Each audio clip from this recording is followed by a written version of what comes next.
and this is Gianni's work, only about 5 times per month. So, and most of the time, traditionally speaking, the portion of meat was about the size of my clicker. Maybe once a week, or once a month, there'd be a festival around the holidays where they'd eat more meat. Usually pork, almost never beef, and very occasionally chicken. But pork was the main meat that people ate. More important than their diet and their exercise, I believe, was their values. For them, family was first. You never talked to a man who went to work to make money to further his career, or never put his friends in front of his family. They worked to support their children and their grandchildren and their great-grandchildren in many cases. And in reverse, this idea that's very popular in the United States of putting our retired people in a warehouse or in a retirement home, it's very mal visto in Sardinia. It's shameful for the family, traditionally speaking. So the grandchildren, usually the daughter or the granddaughter, are taking care of the older people. And that is conveying greater life expectancy. If you want to see the life expectancy of your aging parent to drop between 2 and 6 years, put them in a retirement home. They get much better care if they're staying in the home. Older people, unlike the United States where we celebrate youth, in Sardinia they celebrate age. And you continue to see people in their 90s and even hundreds who are providing counsel to the mayor or who are doing city patrols. They almost always live in the home, but they're not just recipients of care, they're expected to contribute. Older people are considered repositories of wisdom. They possess the agricultural wisdom. The women possess the culinary wisdom. And for me, the best example of this was the sourdough bread. Gianni took me to a family where this is 3 generations, mother, daughter, and grandmother. The grandmother possesses the recipe for this special sourdough bread, and actually the starter dough that is 200 years old. And this dough possesses a special bacteria called lactobacillus. And when you raise bread with lactobacillus as opposed to just yeast, the glycemic index is much lower. And in fact, the impact on the entire meal lowers the glycemic index of that whole meal. So your body absorbs it slower. So this is a culinary wisdom from grandma that's carried down through the ages. And every time they eat bread, which is for the Sardinians, it's like tortillas. They eat it every day, and this bread is exerting a subtle longevity influence at every meal. And again, the wisdom of grandma. Indeed, something called the grandmother effect established that when you have a grandparent in the home, the children of that home have lower rates of disease, they have lower rates of sickness, and they actually do better in school. So it's a virtuous circle, the power of keeping aging people nearby. On the other side of the planet, we identified another blue zone. Actually, this Dr. Suzuki had first noticed the longevity phenomena as early as 1960, and his colleagues, Bradley and Craig Wilcox, did the original work. But we named it a blue zone because it's an area where women live the longest. About 30 times more female centenarians among people over 30 than you'd expect to see in the United States, for example. So once again, this is a culture that eats mostly a plant-based diet. Foods we'd recognize, others we wouldn't. Sweet potatoes, it's a cornerstone of the longevity diet. Tofu, about 8 times more tofu than Americans eat. Turmeric. But again, more important than diet were their habits and their cultural norms. I asked you that question, do you have at least 3 friends that you can count on a bad day? In the United States, about 40% of people meet the technical definition of loneliness. If you're lonely, if you don't have friends you can count on, that takes as much as 8 years off of your life expectancy. So the importance of having a good social network is probably under-celebrated. America, there's no guarantee we're going to have a social network, but in Okinawa, something called a moai, M-O-A-I, a committed social network, is something that begins with childhood. The reason I show this picture here is that these four ladies have belonged to the same moai for 97 years. Their average age is 102. And they get together every night, they drink sake, they gossip, they argue about who that cute man liked best back in 1941, but they still support each other. And for me, the best example of the power of a social network, I sat with these ladies for 2 nights. The second night, one of the ladies didn't come. And at 102, if she had fallen down and broken a hip or hit her head, and somebody isn't there to see her very quickly, it's game over. It could be terminal. These 3 ladies, the other 3 ladies put their kimono on, walked across the village to check on her friend. So she didn't have long-term care insurance, she didn't have a nurse, but she had 3 friends that could check on her. It cost the government nothing, it cost employers nothing, it didn't cost them anything. It was simply a cultural feature of living in Okinawa. Okinawans have no word for retirement, this sort of artificial punctuation between our useful life and our life of repose. Instead, ikigai, the reason for which I wake up in the morning, imbues their entire adult life. So older people until 102 continue to practice karate. This 97-year-old, every morning, he didn't belong to a gym. He didn't do exercise, but he got up every morning out of bed, he put on his wetsuit, his bamboo goggles, and he went down and he fished. And then every afternoon he'd bring the fish to his grandchildren, so he had an opportunity to interact with them. So his ikigai was continuing to fish. For Kamada-san, her ikigai was her great-great-great-granddaughter. These 2 girls are separated in age by 101 and a half years. And when I asked her what it felt like to hold a descendant more than 100 years younger than her, she said it felt like leaping into heaven. By the way, Okinawa is one of the few cultures in the world where women are the spiritual leaders. And there's some theories to suggest that when women are the spiritual leaders, children get slightly better care than when men are spiritual leaders. In the United States, my editor asked me to identify an American blue zone, because National Geographic is based in the United States. And we looked for a while on the prairies of Minnesota. I'm from Minneapolis, Minnesota. And in the farming communities, you see a very high percentage of centenarians. But when you look a little bit deeper, the reason is because all the young people move away from the little towns and they leave a high percentage of centenarians. So it's really not a useful phenomenon. Loma Linda was pointed out to me by Tom Pearls at Harvard, and because of the Adventist Health Study. And as we heard yesterday, I'm not sure if everybody was here, but very good presentation by Loma Linda University. Adventists are conservative Christians who distinguish themselves from other Christians in that they, number 1, celebrate their Sabbath on Saturday instead of Sunday, and number 2, they evangelize with health. It's a main value of their religion. There's about 17 million Adventists worldwide, and the Adventist Health Study is one of the best epidemiology studies done in the United States. So life expectancy for women in the United States, and Costa Ricans actually do slightly better than this, is 80, but for Adventist women who have the best habits, their life expectancy is 89, and for men, the difference is even more extraordinary, about 11 years longer. So think about this for a minute.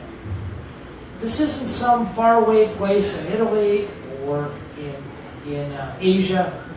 This is in the United States, right next to Los Angeles, by the freeway, next to a Taco Bell and a Wiener Hut.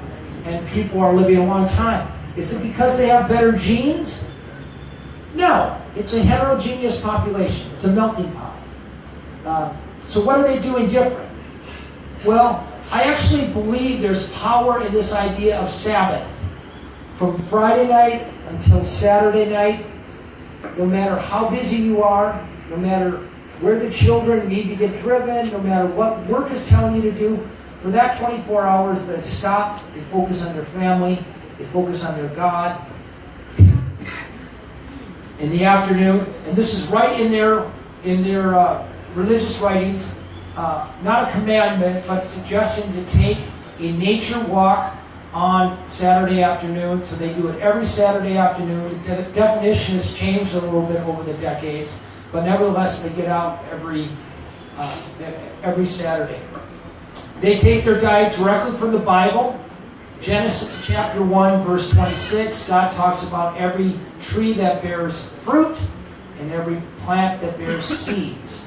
So most Adventists are vegetarian oriented. Nuts and grains and beans, fruits and vegetables.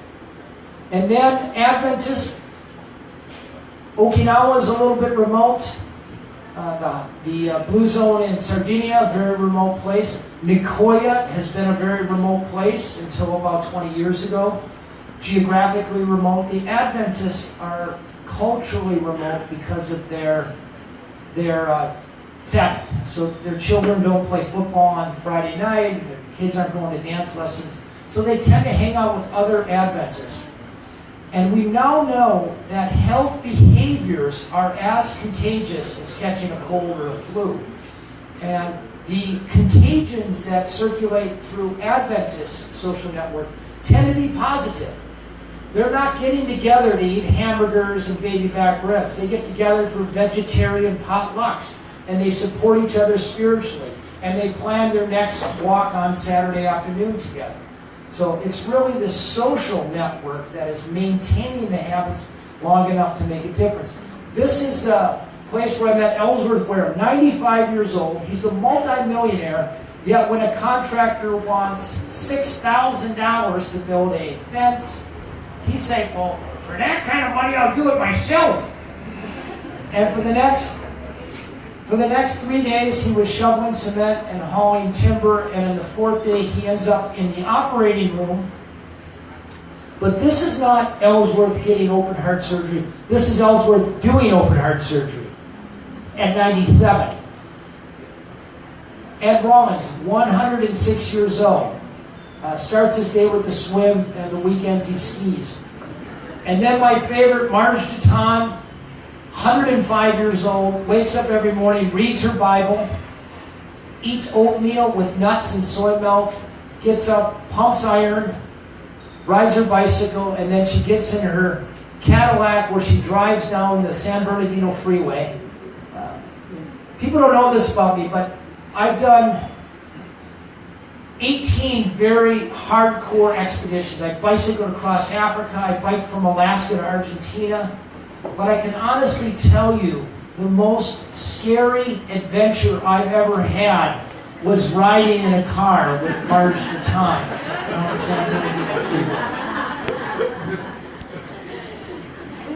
So I wrote up these three cultures in National Geographic and labeled them blue zones.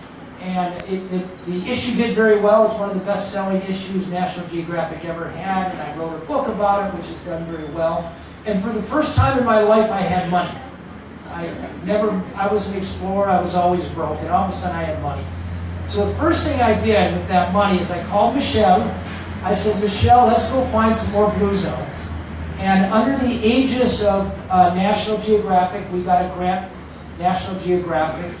It was mostly Michelle connected with Luis Rosero Bixby, and in 2006 we came here. Michelle showed this picture too, but the four of us right around here, before anybody knew that there was extreme longevity, we spent a week visiting centenarians, confirming their ages, and then a few 9 months later, after Michelle confirmed that this was a blue zone, we contacted Orgelindas, from the Asociación de Zona Azul, and even though he's not an academic, he knows centenarians in Nicoya better than anybody else, better than any scientist. He spent the last 12 years meeting centenarians, and he really understands them, and he knows where they live, and he cares about them, and he takes care of them.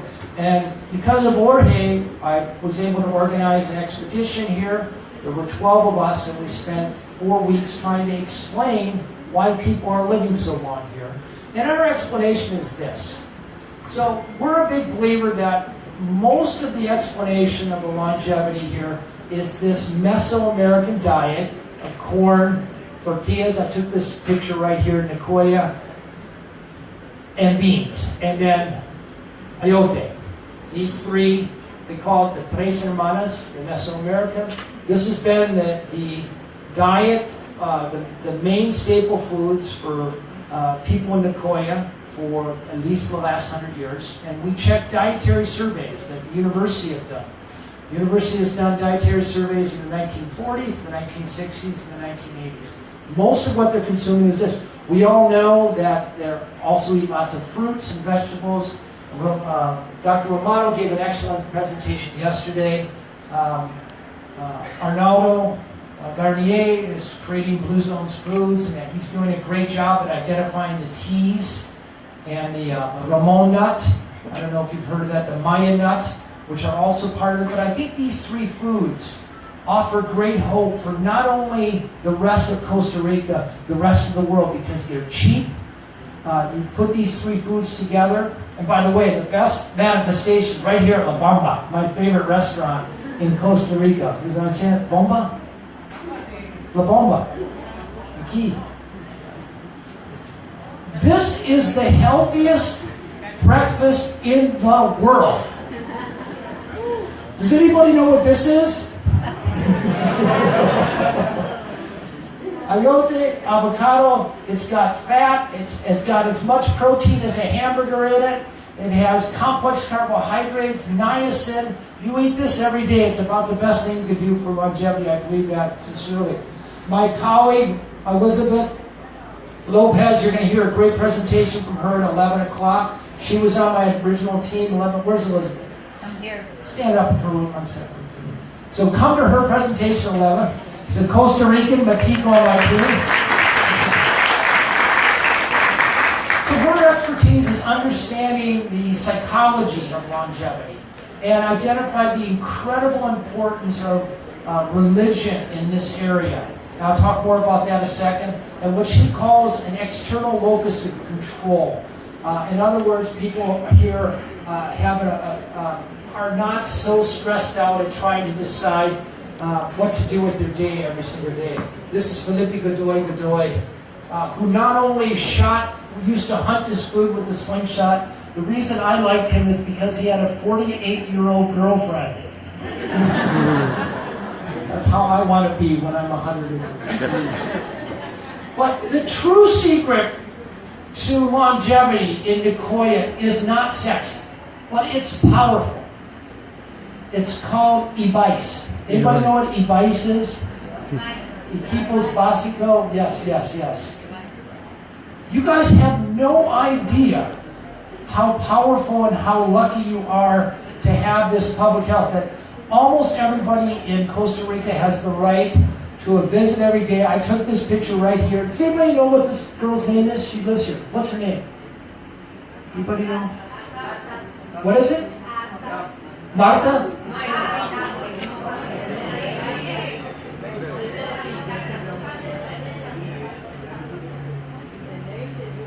Let's see. Oh, okay. Anyway, she lives here. Atap. What? Atap. Atap. Oh, that's it. So,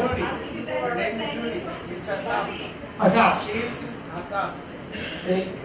So, okay, in the United States, here's the way the health system works.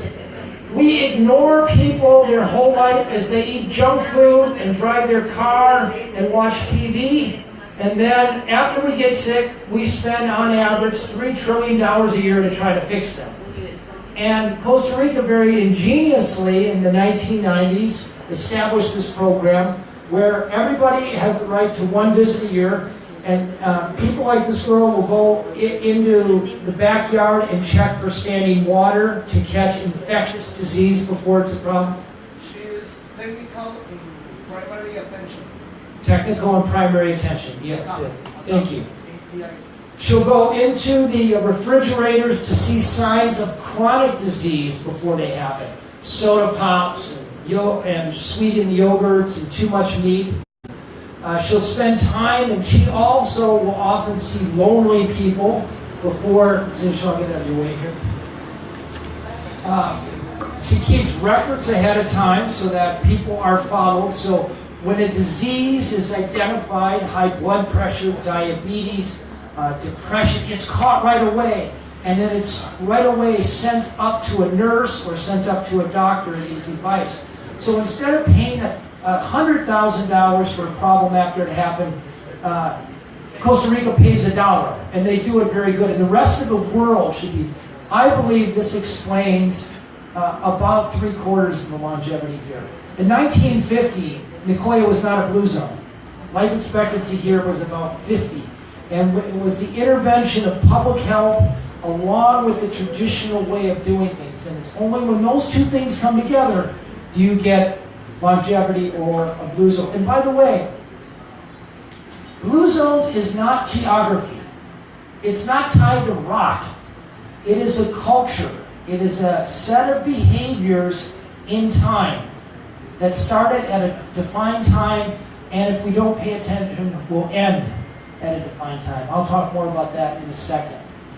What's extraordinary about Costa Rica, you spend about 1/15 that America does on healthcare, yet you have about half the rate of middle-age cardiovascular mortality than the United States have.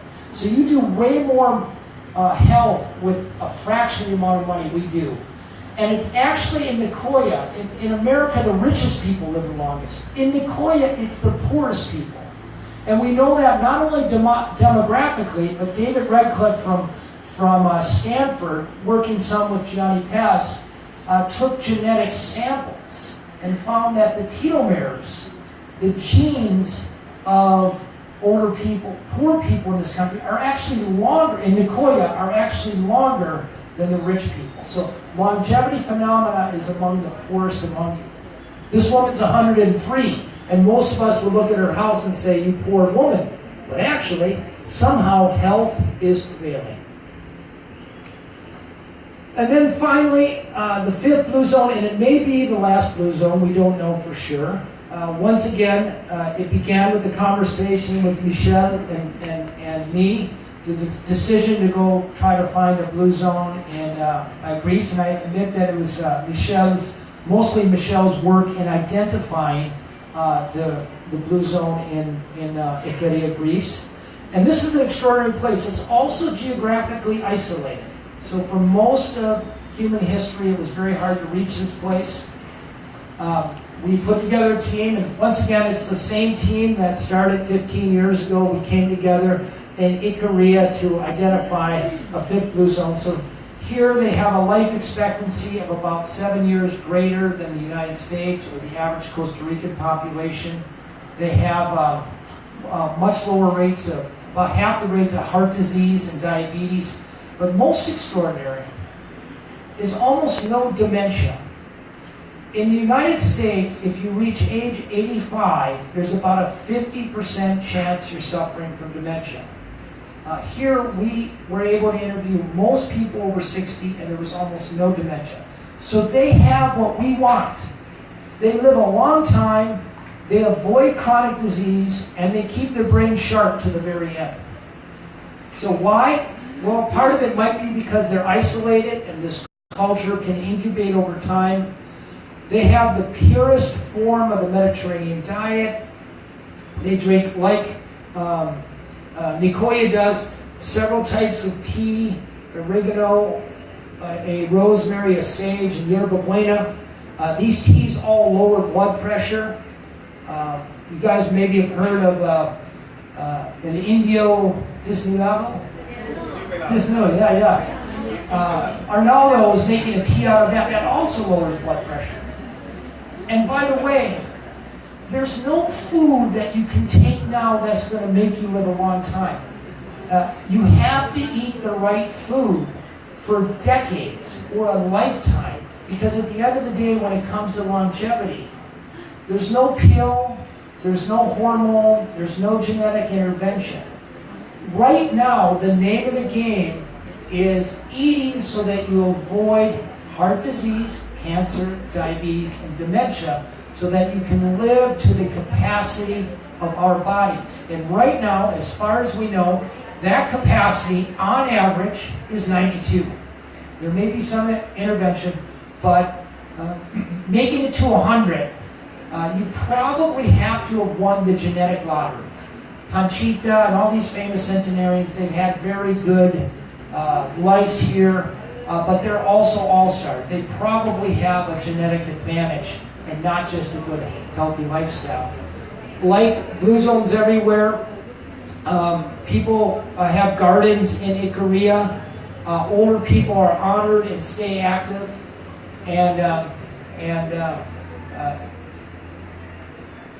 But they don't do activity as exercise. They do activity of their everyday life. I'd like to tell the story of this fellow right here. His name is Stamaitis Moriaitis. 22 years old in Ikaria. He moves to the United States. He's a very hard worker, gets a job as a painter, quickly starts making money. He buys a house, he buys a Chevrolet, he marries a Greek lady. At 66, though, he feels short of breath. He goes to 3 doctors. They all say, you have terminal lung cancer. You're going to die in 6 months. So instead of dying in the United States, he says, forget that. I'm going to move back to Ikaria and die with my ancestors. Plus, it'll be cheaper. There'll be more money left over for my wife and my children.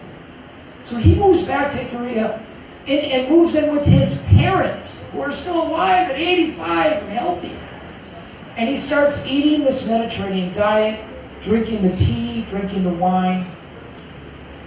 He reconnects with his religion. He reconnects with his friends. 6 months comes and goes. He's still alive. He plants a vineyard. Starts growing grapes. And he thinks to himself, I'm never going to be able to produce wine to drink myself, but my wife will drink it. And she'll remember me when she drinks this wine. Well, 34 years later, when I met him, he was not only still alive at 102, he was making 200 liters of wine and drinking it all. So, of course, as a journalist, I asked him, what's your secret to longevity? And by looking at him, I was pretty sure it wasn't his fashion abilities. And he said, I don't know. I guess I just forgot to die. Which sounds like kind of a simple answer, but actually, he put words to the exact secret to longevity, in my opinion, at least in a practical application for our lives. No matter where you go in the world and you find people who are living a long time and they're active, it's not because they said at age 50, I'm going to get on that longevity diet now and live another 50 years. They didn't buy a treadmill or start going to yoga classes or do Pilates. They didn't call an 800 number and start taking supplements. They did not pursue longevity, but rather longevity ensued. They lived a long time as a product of their environment, como un producto de su medio ambiente. It was not a conscious. If you ask most centenarians why they live a long time, they have no idea. Some of them will tell you, well, because I smoke cigars. Some of them will tell you because I eat eggs every morning. They don't really know. But remarkably, no matter where you go in the world and you're seeing people living a long time, you see the same 9 characteristics. Number 1, they live in an environment that nudged them into physical activity. They don't think about it, but they're moving every 20 minutes or so. They have gardens. In their kitchens, they're not using mechanical conveniences. They're grinding cord by hand or kneading the bread by hand. When they walk, they don't do it as a chore, but they do it as a way to socialize. They worry about the same things that we worry about. They worry about their children, they worry about their health, they worry about their finances, but what they have that we're forgetting is the notion of daily prayer, like the Okinawans, ancestor veneration, like Okinawan people, taking a nap, like they do around here or in Ikaria, or taking the time to do a happy hour like they do in Sardinia. So they have a way to shed the stress and the inflammation. The root of every major age-related disease is chronic inflammation. So whatever we can do to reverse that inflammation, some of it's through our food, but a lot of it's through our daily practices. They have vocabulary for purpose. Plan de vida, ikigai. Robert Buettner, who ran the first National Institutes on Aging, ran a study that showed that people who could articulate their sense of purpose live about 7 years longer than people who don't know where they're going in life. When it comes to what they eat, they tend to drink a little bit, which is good news. Not as much as I thought, maybe 2 glasses of wine a day, and no, you cannot save up all week long and have 14 on the weekend. When it comes to what they eat, my second book was revolved around doing a meta-analysis. We found 155 dietary surveys in all 5 blue zones. So if you want to know what a 100-year-old ate, you can't just go to a 100-year-old and say, what are you eating these days? You have to know what they were eating when they were 5, and when they were 20, and when they got married, and when they were working, and when they were 65, and when they're 80. If I asked you, what did you have for lunch a week ago Tuesday, you couldn't tell me. We don't remember. So to do a proper analysis of what people in blue zones eat, you have to gather up dietary surveys. And there's some problems with those, but it's the best we have. And if you take a worldwide average of what people who live to be 100 eat, it's basically this. First of all, 90 to 100% of what they put in their mouth is plant-based. It's mostly a high carbohydrate diet. You know, you hear this paleo diet, high protein diet. It's the wrong way to go. The cornerstone of every longevity diet in the world is grains, greens, nuts, and beans. Arroz, maíz, what were they? Dr. Romano was talking about the greens yesterday. Nuts, as we heard from the Adventists, and frijoles. If you're eating about a cup of beans a day, it's probably adding 3 to 4 extra years of life expectancy. Beans is the cornerstone. That, if you need to take a longevity supplement, eat a cup of beans. They do eat meat, but not nearly as much as we're eating right now, about 5 times a month. A little bit of fish, but a lot less than we thought. Most of the blue zones were inland. No cow's dairy, except for here in Nicoya. Otherwise, you see very little cow's dairy or beef. And then when it comes to what they drink, 6 glasses of water. In all blue zones, they're drinking tea, herbal teas, and black tea and green tea. Good news here, coffee seems to be protective. And then a little bit of wine, and usually with meals.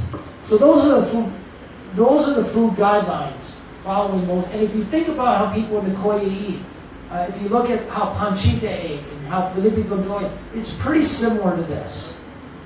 Maybe a little bit more beef. They have strategies to keep from overeating, and then probably 50% of the longevity is how they connect, the foundation. They put their family first. They celebrate older people. My favorite part of yesterday, the vice president, and the bands, my favorite part was when those little kids came with the banner that said, "We respect older people." And it's like, yes, they get it. That is more powerful, I think, than just about anything. Keeping aging parents nearby, investing in your spouse, and investing in your children, so your children will take care of you when you're old. being part of a faith. We know that people who go to church, misa, at least 4 times a month, live about 4 to 14 years longer than people who don't. We don't know if that's because you have a better social network, or because you relax and relieve stress, or because you're less likely to engage in risky behaviors, or because there's a God and God said. But it works. And then finally, who you hang out with. If your 3 best friends are obese and unhealthy, there's a 155% better chance that you'll be overweight. So we don't live in a culture that guarantees we're going to have healthy people like the centenarians had here 50 years ago. We have to selectively pick friends who are vegetarian. I wouldn't say dump all your old friends, but having 1 or 2 friends who are vegetarian, whose idea of recreation is bicycling or swimming or even just hiking, who keep your mind engaged and who really care about you. I would say that's proactively speaking, the most powerful thing you can do. So I show you these 9 things, and you're probably saying, yeah, this makes sense. This is common sense. But how do you actually get people to do it for long enough that they don't develop a chronic disease? Because when it comes to longevity, again, there's no short-term fix. Well, in the United States, and I have to tell you, this is getting exported here. It seems that America exports a lot of bad health behaviors. Is we spend a lot of money on diet, supplements, and healthcare costs. And by the way, they're not a bad idea. It's not a bad idea to get people eating the right way. It's not a bad idea to get people involved with exercise. But the problem is, A, they're very expensive, and B, they don't work for very long. Let's just say I convinced 100% of you to get on the Blue Zone diet today. And let's say you're very excited about it and you say you're going to do it. Well, within 3 months, I'll lose 10% of you, and within 7 months, I'll lose 90% of you, and within 2 years, I lose almost all of you.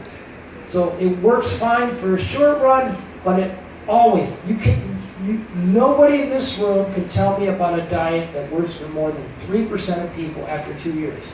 So it's not a secret to longevity. Same thing with exercise program. We tend to start with a lot of excitement after the holidays, and then after a few months we run out of gas. And even if Gianni Paz and Paulo Francalace discover the supplement guaranteed to reverse aging, people won't take it long enough to make a difference. Our brains are hardwired for novelty. We get bored, we lose discipline, we stop doing things. Here's how it works in the Blue Zone. If you want to take a lesson from the Blue Zone, it's not just one thing. It's a cluster of behaviors. And you see the same cluster appearing every place you go. People have a strong sense of purpose. So it's easier for them to eat the right foods, move naturally. This is supported by the right group of people, and they live in a community that facilitates it. So it's an interconnected web of mutually supporting characteristics. If you just take eating wisely alone, it fails. If you just take getting enough exercise by itself, it fails. You have to set up this whole ecosystem. How are we doing on time? Boss, should I keep going? Okay. All right. 10 more minutes. How many? 10 more minutes. Good. Do you guys understand me? ¿Me entiendes? Muy bien. Okay. So about 9 years ago, I thought, is it possible to take the wisdom from places like Nicoya and apply it to populations? In a sense, create a new Blue Zone. And for that, it's a completely different science. It's one thing to identify blue zones. It's another thing to identify the characteristics that are associated with blue zones, but to replicate it, that's a whole new science. I got another grant from the National Geographic to look for places around the world where people where communities were unhealthy and got healthier. And I spent a lot of time in the United States with the Center for Disease Controls. And there were a number of big projects in America that tried to do this. They all failed. Every one of them. They had the eat your veggies and do the fun run and socialize and promotion. They all failed. Thanks to the World Health Organization, by the way, we found one place funded by the World Health Organization in Finland. 150,000 people, about the size of Nicoya, who in 1972, they had the highest rate of cardiovascular disease in the world. Guys my age, dropping dead of heart attacks at the highest rate. And a very clever young epidemiologist and doctor led a project that completely turned it around. And over the course of about a decade, reduced cardiovascular disease by about 80%, reduced stomach cancer by 60% at the population level. And he did it not by trying to convince people to change their behavior, not with diets, but by changing the environment. I got, aha, there's the idea.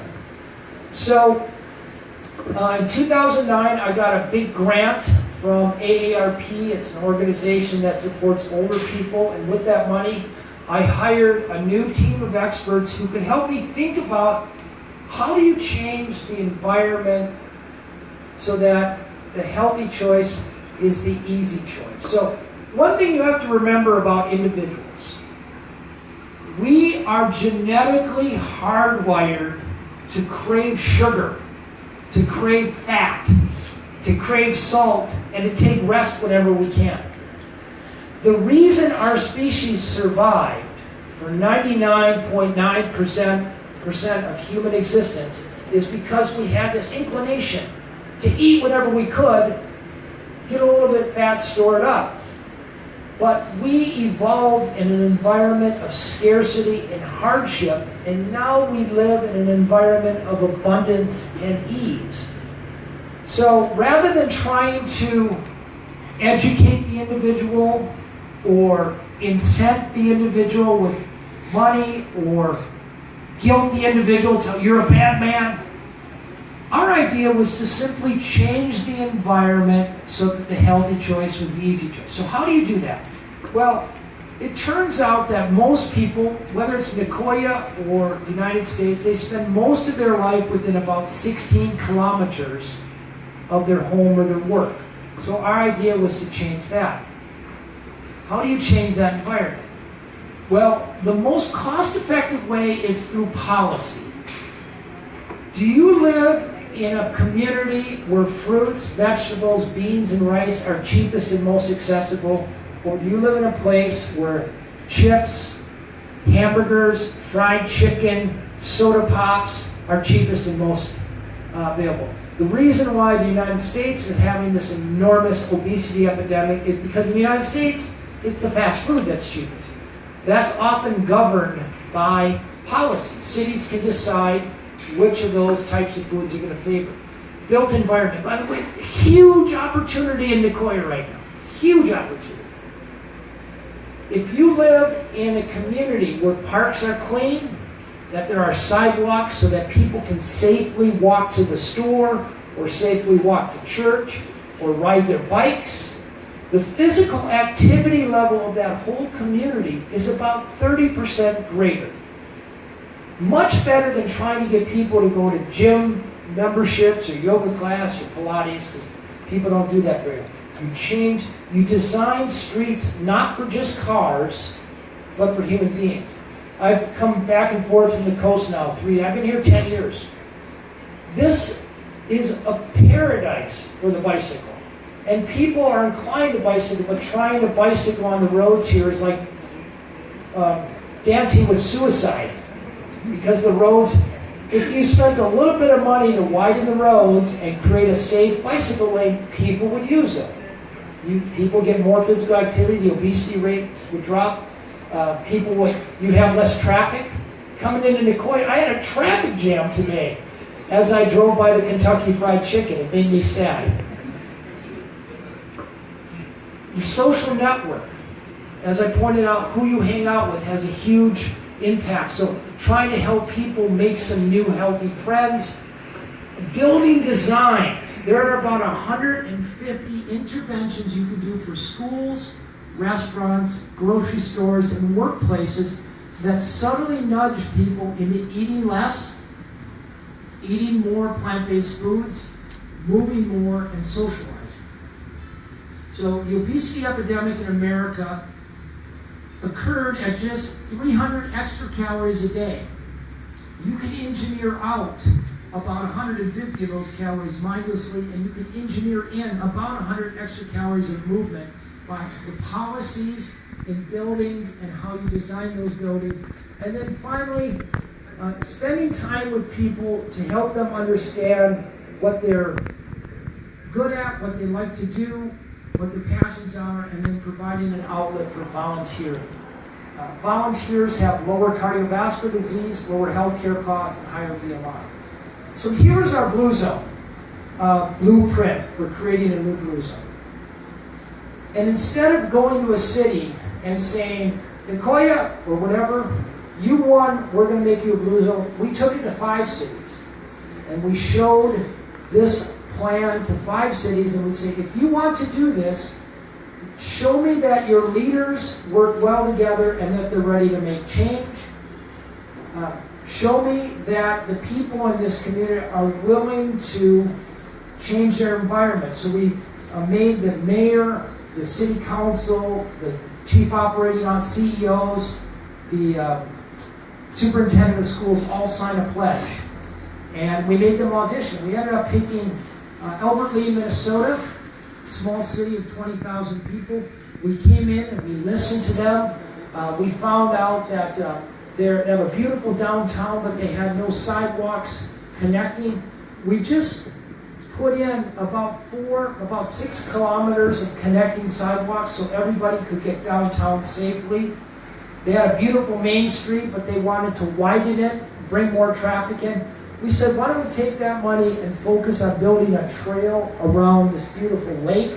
Perfect place to recreate. You couldn't get around it. We put a trail around it. It is full 11 months out of the year. I don't have to pay these people anything. I don't have to give them a free t-shirt.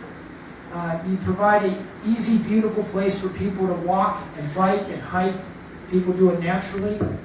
In the public parks, we put public gardens so that everybody who wanted a garden, a huerta, could have one. We went to every grocery store and changed the defaults. So instead of automatically getting free refills of soda, you had to pay for them. These are things you don't really have to worry about in Costa Rica. Let me tell you 2 quick things. Every time you go out to eat, you consume about 300 more calories than you would if you stayed home. And there's one adjective that assures that people will not order an entree. Do you know what that adjective is? The healthy choice. Nobody wants the damn healthy choice. When people go out to eat, they want to eat delicious food, so using adjectives on menus that highlight healthy food. Instead of automatically getting French fries with sandwiches, you automatically got fruit. In all the stores, we made sure that the healthy food was very clearly labeled. There was a checkout counter where instead of Snickers and sodas, they were all healthy foods. In the schools, we changed the defaults so children cannot eat in hallways and classrooms. And that resulted in about a 10% drop in BMI. We got about a quarter of the population to sign a Blue Zone pledge where they agreed to let our experts come in and make some changes to their kitchen, getting rid of big plates and using smaller plates, boiling a garden. We created moais in America. Remember those old ladies who sat around and drank sake every night?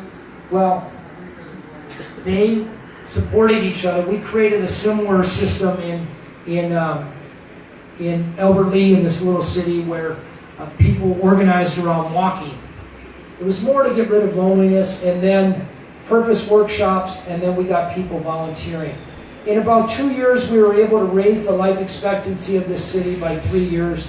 We were able to shave off about 3,000 kilos, even though we weren't trying to help people lose weight, and then healthcare costs dropped by 40%.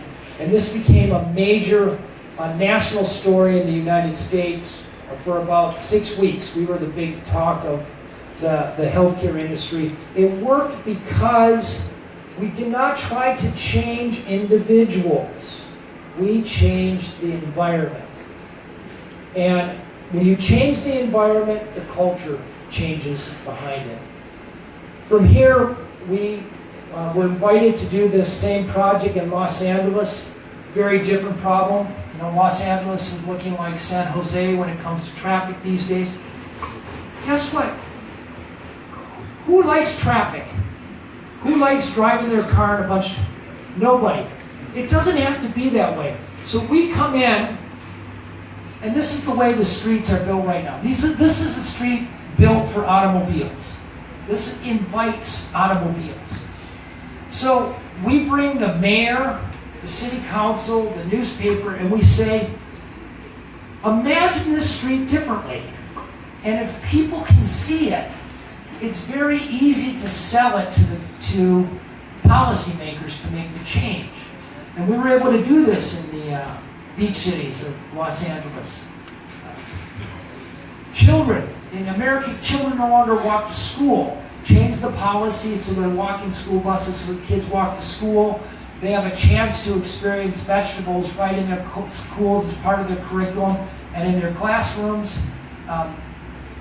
We help cities change their policy to favor fruits and vegetables. We put 220 miles of extra bike lanes in, created a safety zone around schools so that there were no McDonald's or fast food restaurants so kids aren't running across the street and buying junk food. And then we convinced the whole city to prohibit smoking anywhere, outdoors or indoors. And in 5 years, this is measured by Gallup, not by us. We saw a 17% drop in smoking. This will save millions of dollars. A 15% drop in BMI, or the weight of people. Daily stress reported by the community dropped by 9%. Physical activity up by 9%. And people reported 12% higher life satisfaction. This is Gallup. This is a third party. And this happened over the course of 5 years.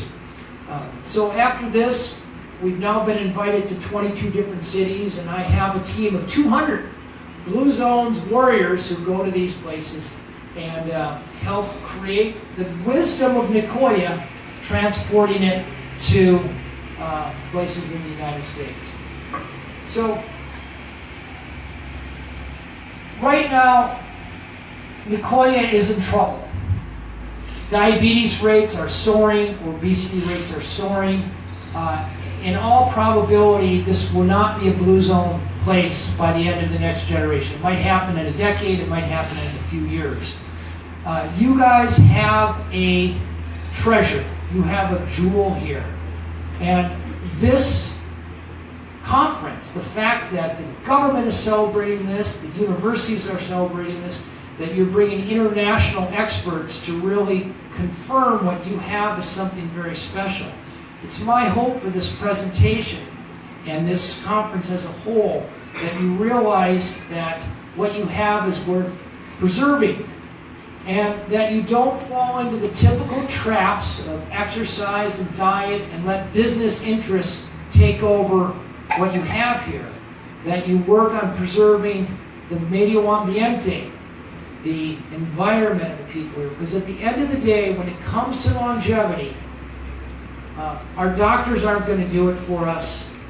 Pharmaceutical companies aren't going to do it for us. The answer is going to be making the healthy choice, the choice that the centenarians in Nicoya enjoyed for 100 years, the easy choice for the next generation. I'm going to end with a very quick story. Do you remember Stamites Moriitis, the 100-year-old with the bad shirt? I actually called him not too long ago. I was interviewing him. And I called him from my house in Minneapolis, and he picked up the phone in Ikaria, Greece. He just woke up from a nap, 103 years old, he's very tired. And I'm asking him about his food, and I'm asking about what he's doing. I asked him for about 10 minutes. He says, you gotta hurry this up. I gotta go, I got friends coming over. I said, okay, I have one last question. Did you ever figure out how you got rid of lung cancer? And he said, yeah, I gave that a lot of thought. In fact, about 15 years ago, I went back to the United States to get some tests. And I said, yeah, what did you discover? He said, nothing. I got back to the United States and all my doctors were dead. Thank you very much.